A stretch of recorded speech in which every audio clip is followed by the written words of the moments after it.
before we started, I just wanted to start with a land acknowledgement. Thank you everybody for coming to the Saturday session and taking the time to talk to Jane Tran today. So Empowered Phụ Nữ acknowledges that we are on the traditional territory of many nations, including the Mississauga of the Credit, the Anishinaabe, the Chippewa, the Haudenosaunee, and the Wendat people, and that Toronto is now home to many diverse First Nations, Inuit, and Métis people. For today's agenda, we'll have a quick intro on who we are and what Community Conversations is about, followed by the main event, a presentation conversation with Jane Tran. And towards the end, we'll have a Q&A and a photo and wrap up. So just a little bit about Empowered Phụ Nữ. We are a arts-based collective of young first and second generation Vietnamese Canadian diasporic women established in 2018. The EPN collective dreams of creating a space where Vietnamese women and non-binary folk can create their stories and reclaim their intersectional cultural identity through the arts. Sorry, I was unmuted. I'm just going to introduce Community Conversations. It is a 3-part virtual speaker series featuring thoughtful panel discussions with culinary professionals such as Jane, scholars and local leaders, digging into food's cultural connection with culture, identity, memories, and community. So aside from this session, we have one more coming up this Saturday, April 15th, with Andrea Nguyen. She is a culinary professional and published author. Please do check her out and join our session on April 15th. I'll just do a quick little intro about Jane. So Jane Tran is the executive chef and founder of Chau. She has over 15 years of culinary experience from New York City to London. In the past year, Jane has worked hard to evolve from being a one-woman business to a local favorite caterer, slinging modern Asian bites across the GTA and beyond.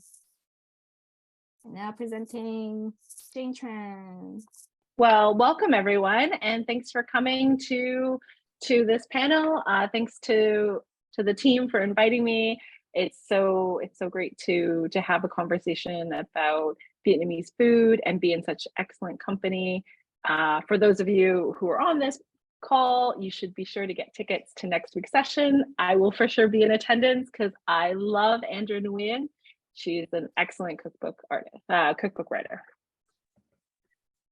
Okay, so a little bit about me. I am of Vietnamese and Chinese heritage. I am the founder and head chef of Chau.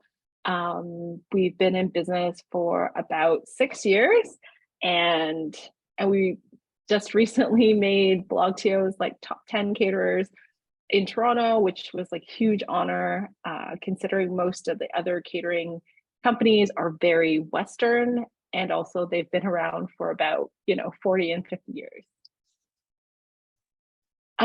So I'm sure I don't have to tell everyone who's part of the Vietnamese community that food is, I think, our love language, how we communicate our affection for people is through feeding them.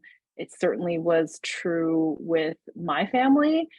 So I've always been in and around food. My mom ran kind of a unlicensed Vietnamese catering company, so if you had a birthday or a wedding and you needed 200 spring rolls or nam nung, my mom would make it for you. So I've always been in food.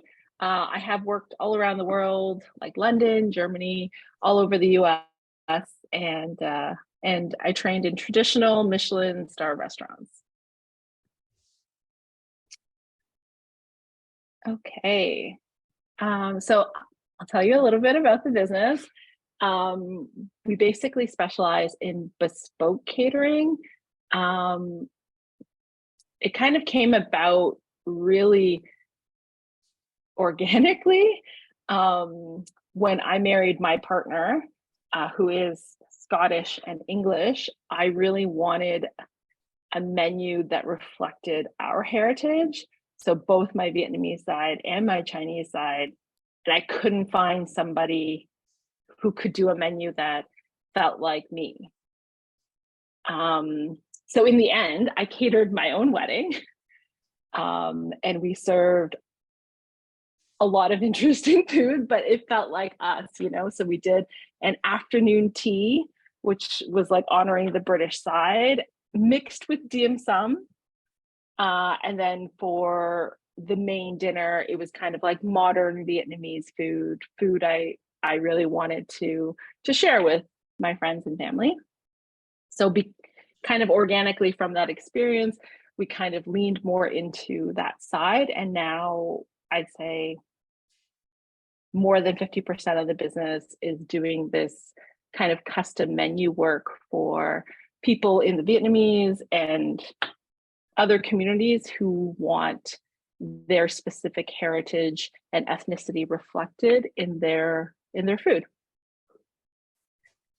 We do a lot of festivals, which I enjoy. I think our like modern Asian food is a good way to kind of get Western or people who aren't familiar with our cuisine to kind of try something in a very approachable way. One of the things that I really love doing is we do food stations. Our late night pho station has been a hit with our Vietnamese clients. And we really like stage it to look like you're in, you know, Hanoi or Saigon with like the plastic chairs, and it's set up like a booth. And I think it's been really cool to see people react so like warmly and nostalgically to that. Okay. So the first thing I wanted to kind of talk about is people, both like perceptions within our community and outside of our community in terms of what Vietnamese food is. Certainly, like I'm speaking about my own personal experience, and not everyone's experience would be the same. But when I was little, for sure, my mom sent me with very traditional Vietnamese food to school. And my non-Vietnamese classmates did not like, you know, like the smell of it. You know, I definitely was told that my food was like stinky, smelly, gross. So I think it's really interesting, like if you move to current times, that perception has changed.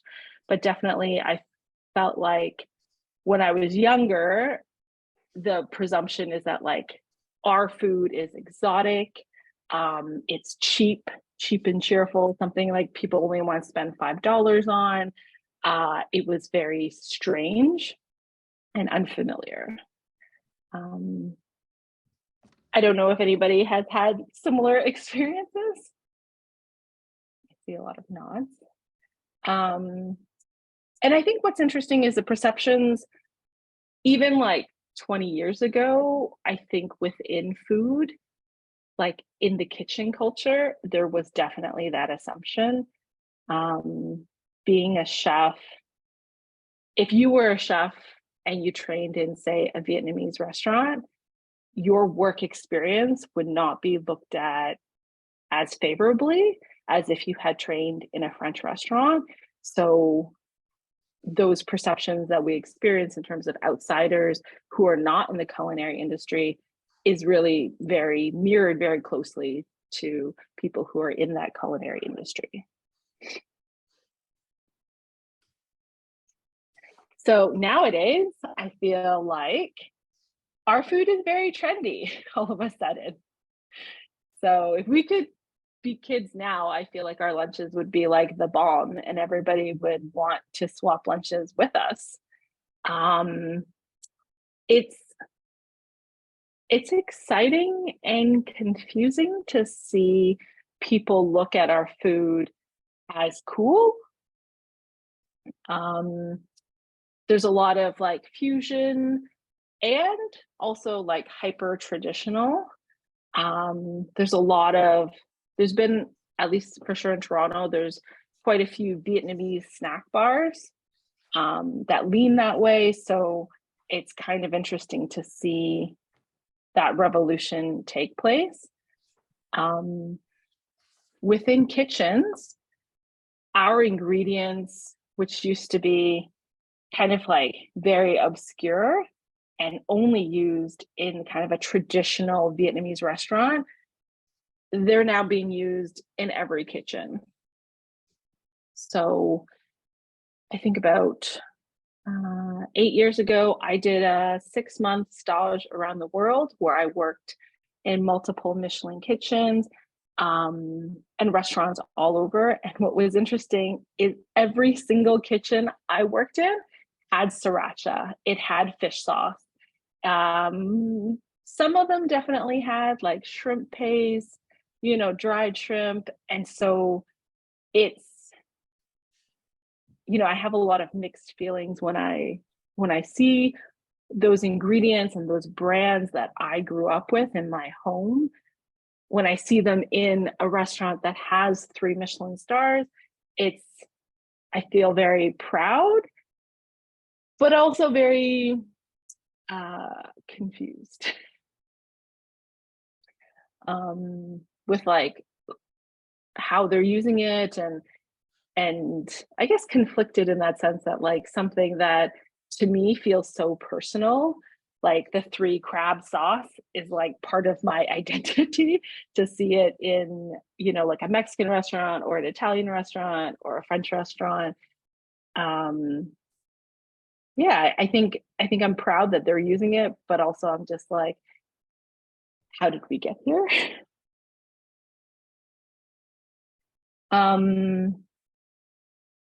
So on the right-hand side, what you see here is actually one of our Viet fusion dishes.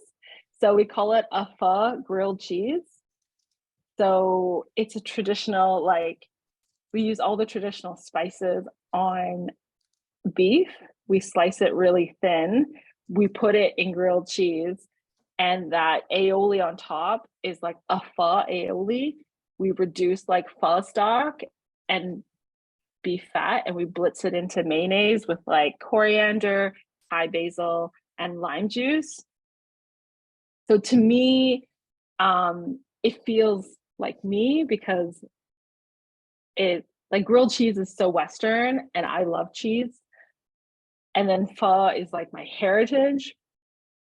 But when it's July and it's 40 degrees out, I can't bring myself always to eat it. And this is kind of like my way of like eating the things I want, but in a different way. And it's interesting sharing that with like people who aren't maybe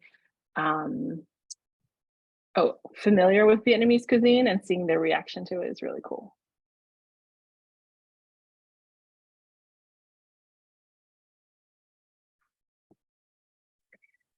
So I think what is authentic Vietnamese food is a really interesting discussion. I'm a 2nd generation Vietnamese person. And sometimes I feel like I'm not able to speak to what is authentic Vietnamese food because I haven't lived in Vietnam. I wasn't brought up there. I certainly ate it, and I grew up culturally Vietnamese. But I think it's interesting how what we define as authentic Vietnamese food is really different depending on when your parents immigrated and where they ended up. So as an example, if you have a bowl of pho, well, if I go for a bowl of pho with my mom, we have a very specific idea of what traditional pho should be.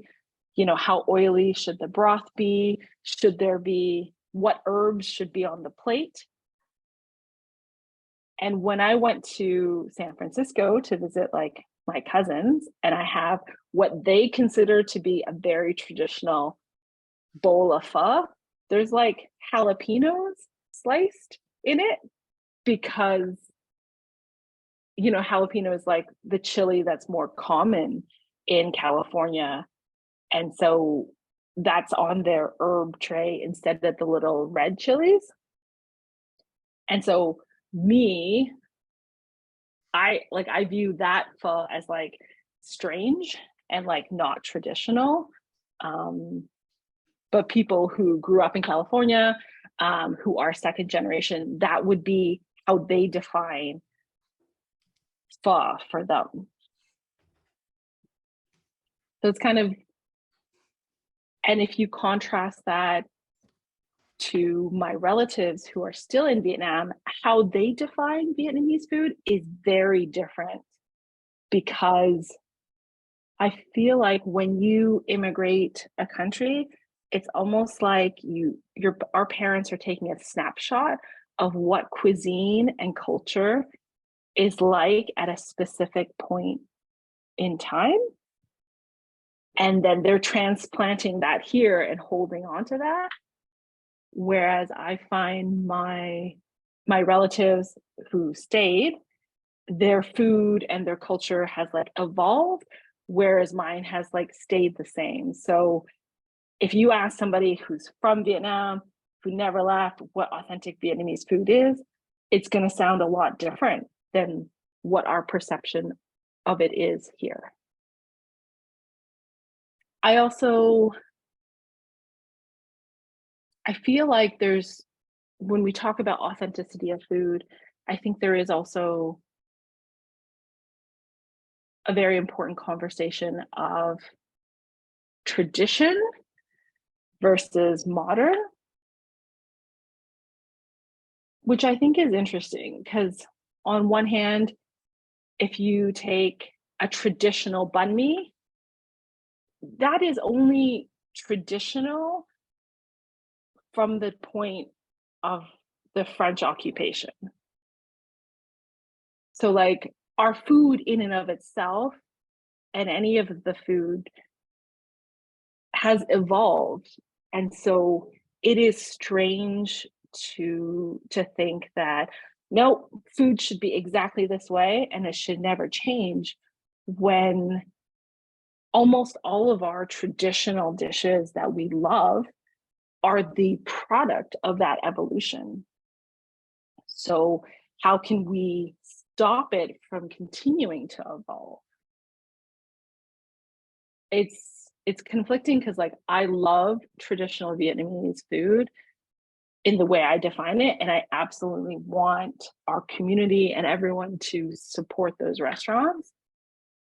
But I also, as a chef, I don't want to be limited to only making food in that particular way and not having the ability to express my thoughts about our food in a different way.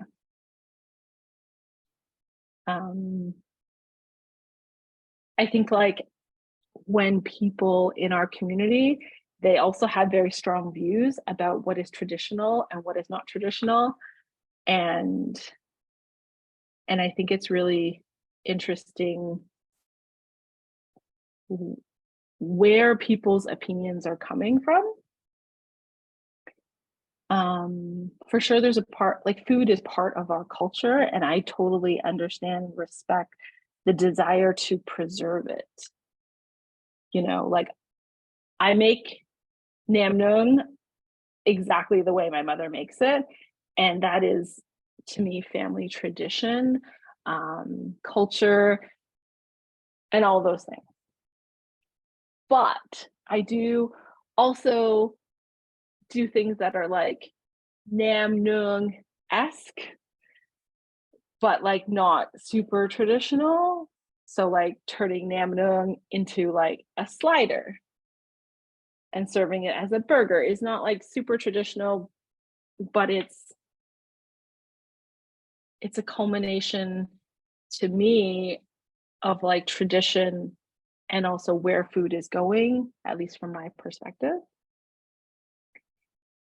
So yeah, I think the question of what is authentic food is really interesting for our community to discuss. In relation to that, who should cook it is a very, I think, important discussion now within our community and within certainly many other ethnic communities. I'm not sure if everyone heard there was some drama a couple years ago with Bon Appetit, and they did a video on how to eat pho. And they chose to showcase a well-known Western Caucasian chef to do that. And there was a lot of backlash about, like, out of all the millions and millions of Vietnamese people / Vietnamese chefs, you know, like Andrea Nguyen or like Charles Phan or any of these like very talented and well-known Vietnamese culinary professionals, they chose to share that spotlight with this individual. And I think I got a lot of questions, like via text, via message from friends or other culinary professionals about, like, what did I think about it? And should he be allowed to cook our food?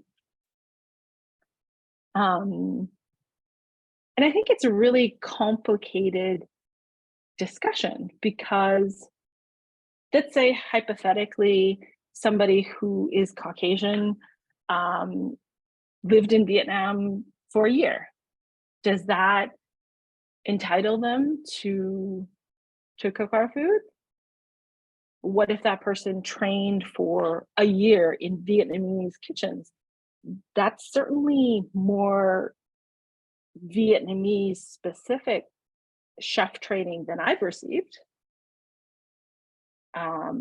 So are we adding up like days? Are we adding up meals? Like, how many bowls of pho have you eaten? How do you decide who's worthy is I think it's so difficult. But from me personally, I try to consider a couple factors when I see that somebody who maybe is not traditionally from our heritage is cooking with Vietnamese flavors, dishes, that type of thing. So some of the things I consider is, what is their intention? If their intention is like, this is trendy and I just want to play with it, I don't love that. But if their intention is, I love this food, I respect the ingredients, and I want to share it with people, I mean, how can you not support that, you know? I think I really like it when people partner with members of our community to give them a platform for their food. So I think a good example of that is Maddie Matheson. He partnered with a Vietnamese chef, a Vietnamese entrepreneur, and they co-own a Vietnamese restaurant, which is something you would consider them to be in that like modern Vietnamese food, where they are doing pho, but with like bone marrow and brisket. So it's definitely like a fresh take. It's definitely a higher price point, more of an experience. But I think in that example, you can see somebody who maybe isn't traditionally from our heritage, but has a great affection for our food, is giving a Vietnamese chef an opportunity to have a restaurant, to have a snack bar, to kind of share their view. To me, that is a great example of somebody I think that is doing it well. And I think I'm very hesitant to judge who can cook, because I certainly question it myself, you know, as somebody who was born here. I do wonder how, at different points in my life, I've questioned, like, how Vietnamese am I? You know, and and like certainly when I go back and I speak to relatives, they're like, you are so not Vietnamese. So, you know, I think it's an interesting discussion. And I think for sure we should be maybe cautious about who is cooking our food and having an opinion about whether it's justified. But I think to like reserve judgment until we have a little bit of information.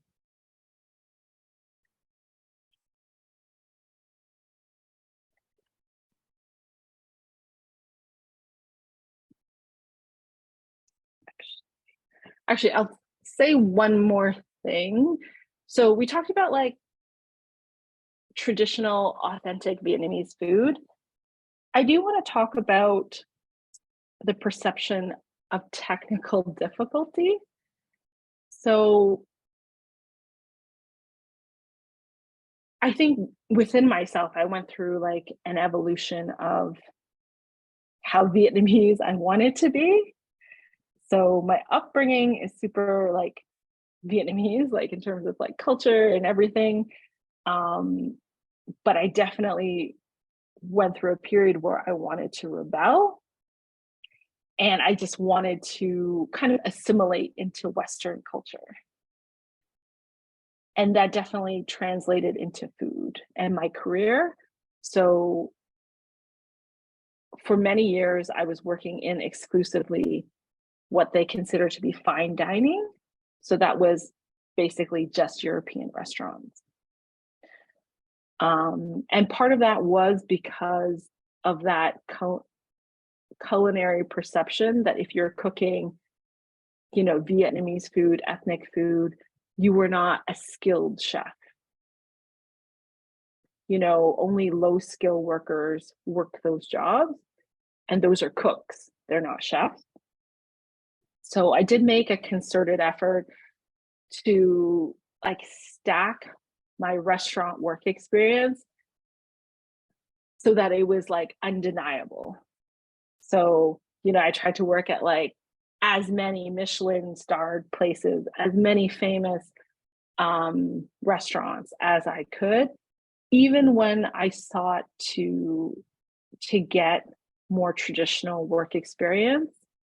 You know, I went to work for Charles Fan. I was like, I'm not going to work for just like a regular Vietnamese restaurant. I'm going to go to the Slanted Door. I'm going to go to like the most well-known fine dining version. And it's interesting because I think over my culinary work experience, I really changed my opinion of our food and also what I wanted to cook in the long run. It was really eye-opening to see that like I could make pasta in a 3 Michelin star restaurant, but when I tried to make like some very specific dumplings, I was horrible at it.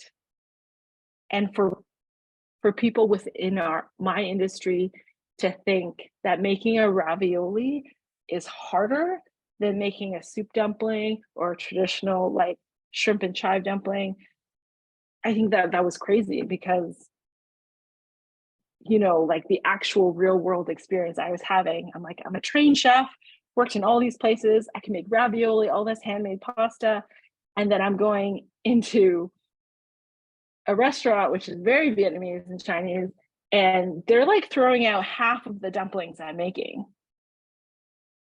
So like clearly to me, like the technical difficulty and the skill in our food is like there, it's just not recognized. Also, like when I went into culinary school, it was so eye-opening that like as I was learning very traditional methods of cooking, French cooking and French recipes, I saw so many parallels to our own food. You know, like Vietnam is one of the few Asian countries to have charcuterie, which is a very technically difficult, you know, process of curing meat. the process of making pho is very similar to like a consomme and like traditional stocks. Like I felt like when I was learning French food, it felt so familiar to me. I mean, I did feel the urge to throw in more like star anise and like spices in everything, but I was like, oh, this is exactly how we make, beng ba hui, or this is exactly like this. And so over that process, I think I started to feel prouder of my heritage. And I saw, it's weird how when we talk about like perceptions of our food by other people, a lot of those perceptions are also held within the Vietnamese community. So, when I talk about other people viewing our food as like lesser than, I think on some level, those beliefs also become our beliefs. One of the things I find frustrating and amusing is that when I worked at Charles Pham's restaurant in San Francisco, the Slanted Door, I had a conversation with him that yes, some members of the Vietnamese community go to that restaurant and support it, but it is a lot of Western people because there's an element, I think, where we are not even willing to pay for our food. I have trouble getting my mom to spend, like if your average pho restaurant is like 10, 12 bucks, I have trouble getting her to spend $25 at a fine dining Vietnamese establishment because she just can't like mentally accept it in that way. If we perceive that our food isn't worth paying for sure, how can we expect others to see the value in our own food?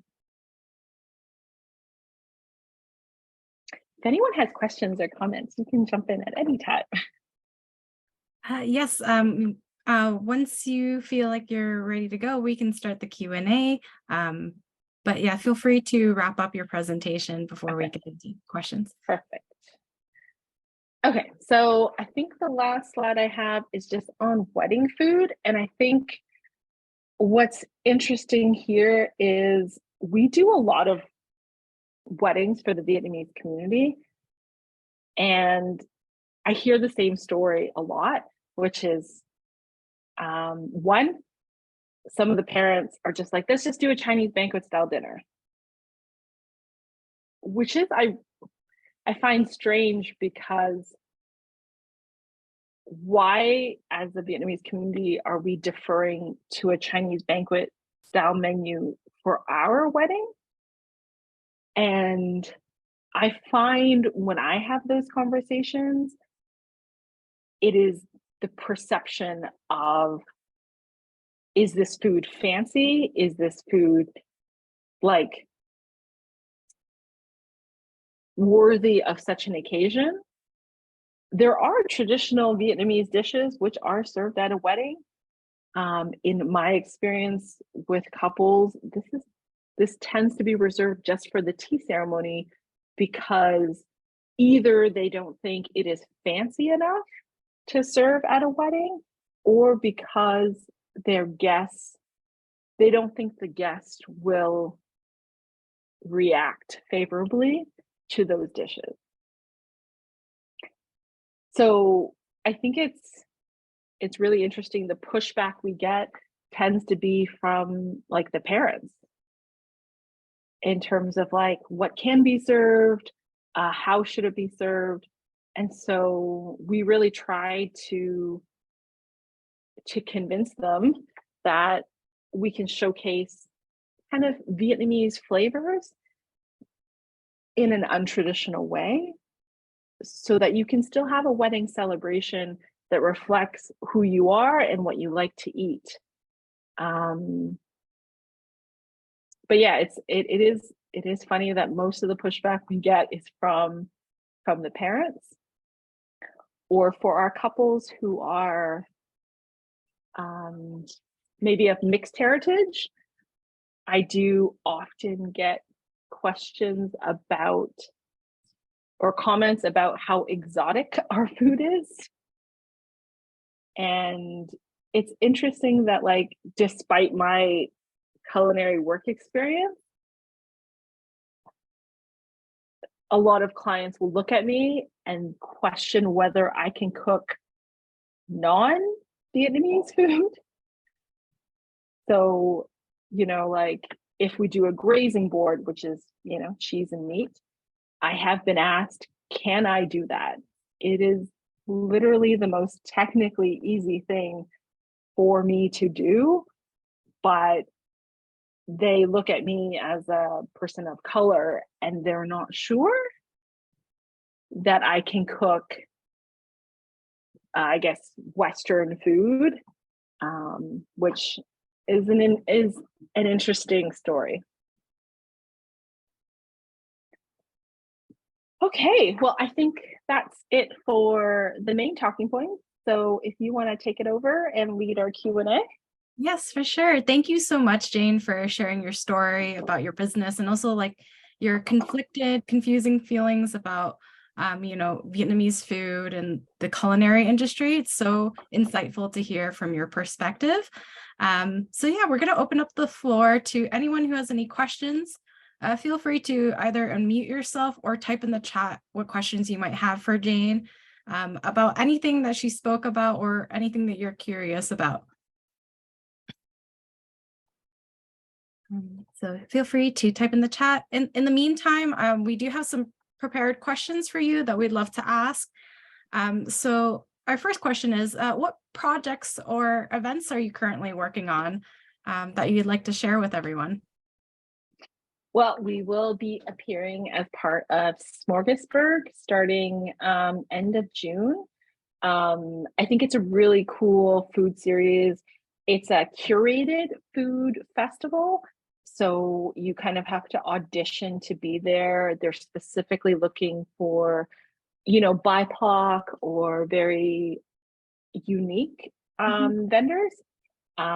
So actually through that festival, I met a bunch of great Vietnamese entrepreneurs and yeah, I think all the vendors are doing excellent food. We'll be there starting the end of June, for 12 weeks, and it's going to be just near the ferry terminal. But I think all of the food vendors are doing such interesting things. So if you want to see what is new and delicious on the Toronto food scene, definitely go there, check them out, come by and check us out too. Amazing. I love Smorgasburg. We're really excited to see you there. Awesome. It seems like Elena here has a question.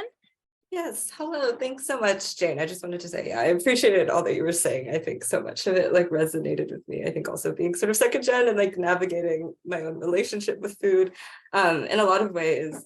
And I think that like one of the many things that stood out to me was like you're sort of thinking about like who should like cook like Vietnamese food, like that own like internal like conflict around like navigating that, and then also like the sort of externally sort of seeing, you know, when like a lot of sort of white chefs are sort of able to really sort of take and like these ingredients but not have to sort of really sort of think through or sort of deal with a lot of the sort of same struggles that sort of racialized folks have to deal with, but then how that's also coupled with like how food by its very nature is porous and it is a thing that is changing and it does sort of flow across different cultures. So I think, yeah, I appreciated how you tackled that conversation with like so much like nuance in your thinking.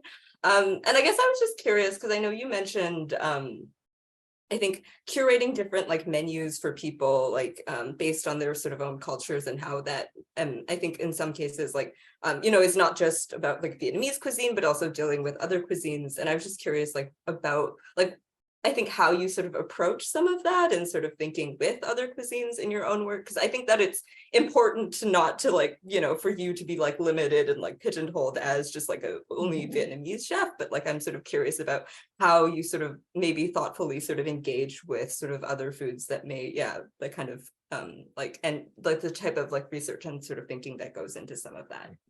Sure, great question. So I think I do love the custom, like the bespoke nature of our business, because I'm proud to be Vietnamese Chinese and I love cooking our food, but also like as a discipline, I want variety. And so that's a very good way that I kind of get it.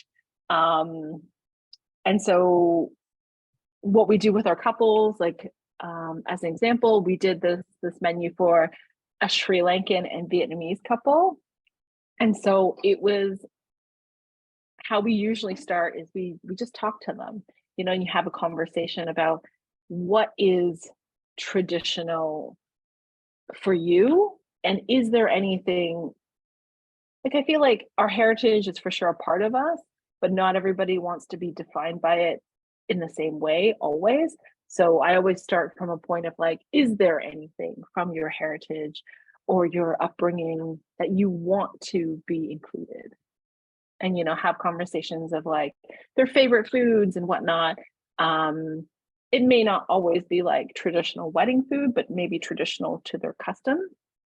And then we always like to have a conversation about like, you know, the couple themselves, who are you as people? And is there any food that's significant to you? You know, if you met in Thailand teaching ESL, you know, the food that you met and that you ate in those early days could bring up like very nostalgic feelings for you that isn't necessarily part of your heritage, but absolutely, you know, is part of your relationship and should have a platform during your wedding. And then I am very clear. I don't, when there is something that is traditional, that they want included, I will never make a traditional item. Like, let's say somebody was Spanish and they wanted churros. I'm never going to make a churro better than somebody who makes churros every single day for their life. However, if you want a churro inspired dish as part of your wedding dessert and you want to have some fun with it, I'm absolutely up for that. And so, yeah, I think we just try to approach it on a personal level, understanding that like everyone is different and has a different relationship with their food, and we just try to make something that like captures them. Yes.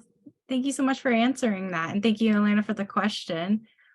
We really love how you personalize everything to whoever you're serving. And I really think that's special and very important, considering everyone's coming from different places. Even if we're both Vietnamese, different regions of Vietnam make things differently as well. So yeah, amazing. Feel free, anyone, if you have questions as well, to put your hand up or type in the chat. Another question we have for you here is, do you find that your identity as a woman has impacted your role in the culinary industry or in your food?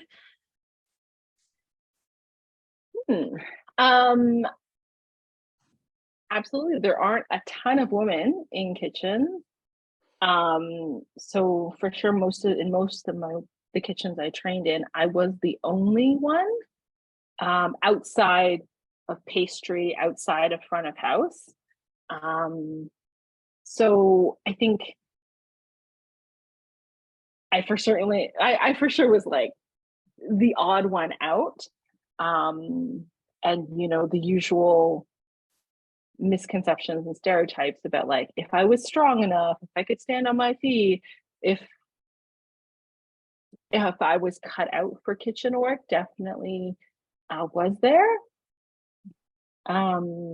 Being a person of color, and specifically Vietnamese Chinese,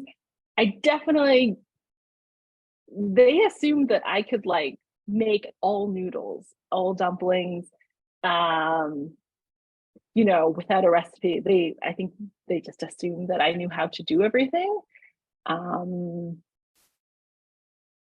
I definitely got asked a lot, like I was an encyclopedia for Asian culture. You know, like the experiences that I'm sure you might have had in terms of being like the Wikipedia about what is Vietnam and Vietnamese people and Vietnamese food.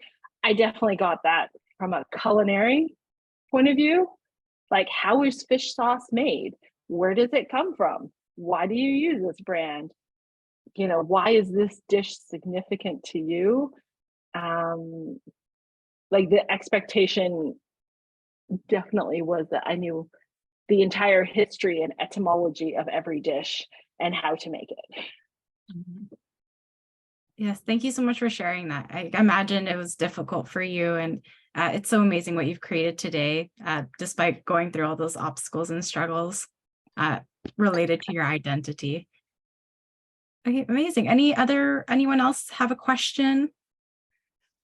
Jen, thank you for your presentation, and it shows your initiative and your courage to do what you did, because I cannot think about cooking for hundreds of people over the year and do catering. That's pretty amazing. And in terms of authenticity and traditional, I think it's always evolved.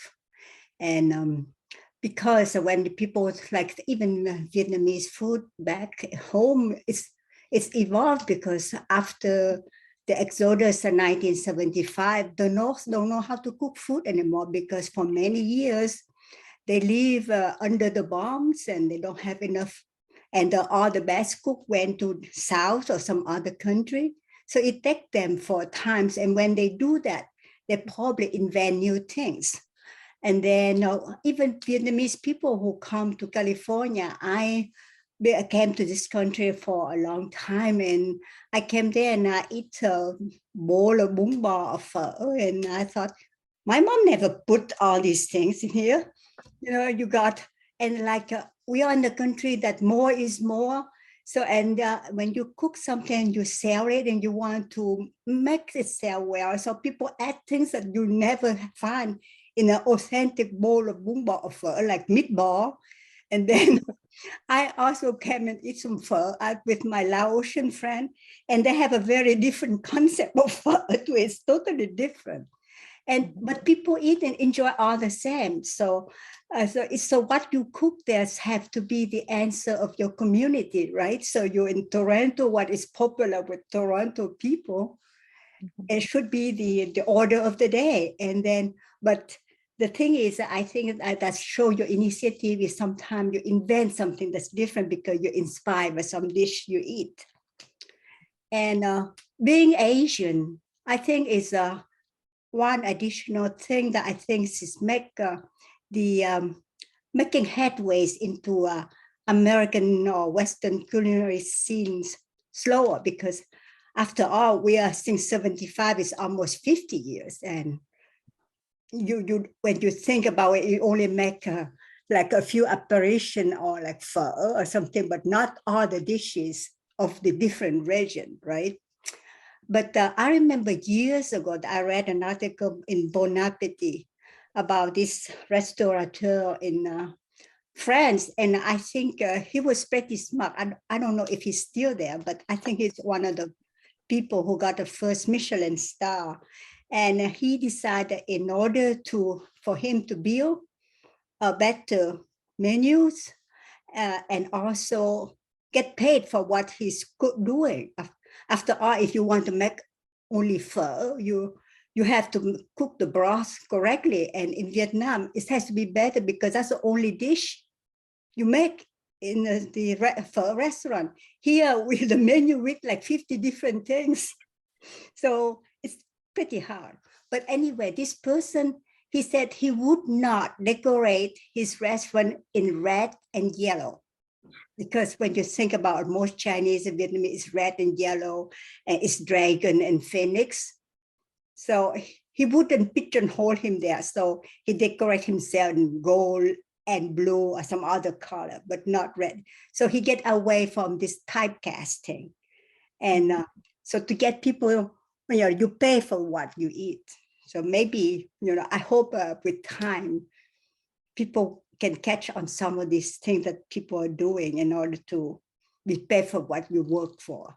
That's absolutely true. Like I definitely see it. Like there's a Vietnamese snack bar in Toronto, Vietnamese leaning snack bar in Toronto, which is not owned by Vietnamese people, and they get away with charging like $26 for like Vietnamese chicken wings. Yeah. But if I was to charge that, there would be a lot of pushback, and it's hard to understand specifically why, other than the way I look. Yeah. And if I, like, you'll see on a lot of catering or restaurant menus, the chefs are cooking with Asian ingredients. Yeah. But the perception by guests is not that they're an Asian restaurant. Yeah.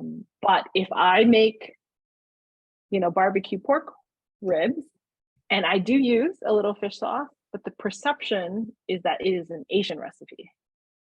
And so. Yes, thank you so much, Hun, for your question and also your insight, Jane. There's so many questions that we can ask you, but we are going over time a little bit. I wish we could sit here and talk forever. We would love to get a group photo if possible. If Jane, you want to stop sharing your screen and give that back to Vivi, we're just going to, okay, amazing. Awesome. If you are comfortable, please do turn on your camera. We're just going to do a screenshot. Vivi, are you going to be doing that? Yep, I'll be doing it. Okay, excellent. Right, everyone smile. Oh, yes, thank you so much for joining us. We really appreciate it. We hope we see you at our next session on April 15th. Jane, thank you again for your insight. We will probably be emailing you with many more questions that we have to ask that we're just so curious about. And we really appreciate your time for sharing with us. Yay, thanks for inviting me. This was a lot of fun. Bye. Okay, thank you. Thank you. Yeah. Have a great weekend. You too, Thank hon. you. You Thanks too, for hon. coming.